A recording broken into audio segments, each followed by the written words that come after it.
আসসালামু আলাইকুম। আপনাদেরকে খুব একটা গুরুত্বপূর্ণ ভিডিও দিতে চলেছি, তো উপহার দিতে চলেছি। তো আপনারা অবশ্যই ভিডিওটি স্কিপ না করে সম্পূর্ণ দেখার চেষ্টা করবেন। আপনারা জানেন যে গ্রাম অঞ্চলে বর্ষাকালে, বিশেষ করে বর্ষাকালে বেশি লাম্পি দেখা দেয়।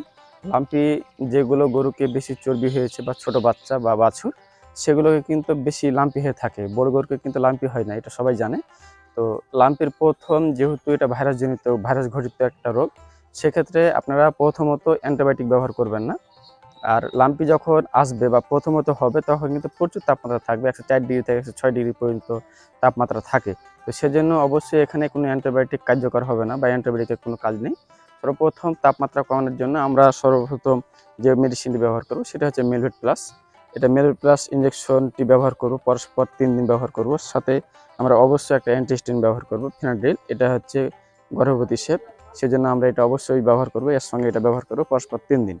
তো 3 দিন পর আমরা ব্যবহার করলে তাপমাত্রাটা তখন স্বাভাবিক হবে। কারণ স্বাভাবিকভাবে গুটিগুলো যখন বড় হয়ে যখন আপনার বড় অবস্থায় থাকবে, তখন কিন্তু আপনার কোনো মেডিসিন প্রয়োগ করতে হবে না। বিশেষ করে তখন আপনারা ভিটামিন সি জাতীয় পাউডার খাওয়াতে পারেন। আর যখন গুটিগুলা ফুটে যাবে, মানে রক্ত বের হয়ে যাবে, পুঁজ হবে, মাছি বসবে, তখন আমরা যেটা থার্ড টার্মিনালে, তখন আমরা কিন্তু অ্যান্টিবায়োটিক ব্যবহার করতে পারি। সেক্ষেত্রে অবশ্যই আমরা মেলভেট প্লাস ব্যবহার করব। মেলভেট বা মেলভেট প্লাস, সাথে অবশ্যই ফিনাড্রিল।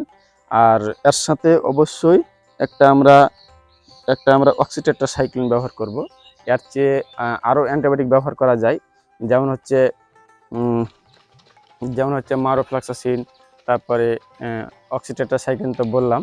আরও যেগুলো অ্যান্টিবায়োটিক আছে, কমিপেন, এগুলো অ্যান্টিবায়োটিক আমরা ব্যবহার করব। পরস্পর 5 দিন যদি আমরা ব্যবহার করি, তো ইনশাল্লাহ দ্রুত সময়ের মধ্যে শুকিয়ে যাবে। আর যদি আমরা প্রথমে যদি অ্যান্টিবায়োটিক ব্যবহার করি, সেক্ষেত্রে অ্যান্টিবায়োটিকের কোনো কাজ নেই। আপনারা জানেন যে ভাইরাস ঘটিত যেগুলো রোগ, সেগুলোতে অ্যান্টিবায়োটিক কার্যকর নয়।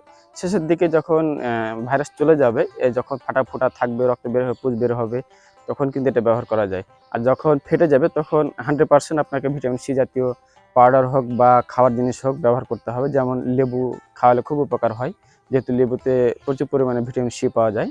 আর পাউডারে আপনার ভিটামিন সির সাথে আরও অনেক কিছু কেমিক্যাল মিশ থাকে। সেজন্য আপনারা যেটা ব্যবহার করতে পারেন, সমস্যা নেই, সবগুলো ব্যবহার করাটা উপযুক্ত। সাথে খাওয়ার সোডা, অনেক কিছু ব্যবহার করা যায়, মানে গাছামো গাছগাছরা ওষুধগুলো। আর যেগুলো আমি বললাম, এগুলো হচ্ছে এক মেডিসিনের সম্পর্কে বললাম, মানে কখন কোনটা মেডিসিন ইনজেকশন ব্যবহার করা যায়। তো অবশ্যই আপনারা ভিডিওটি যারা দেখে উপকৃত হবেন, তারা অবশ্যই লাইক, কমেন্ট, শেয়ার করে পাশে থাকবেন। ধন্যবাদ।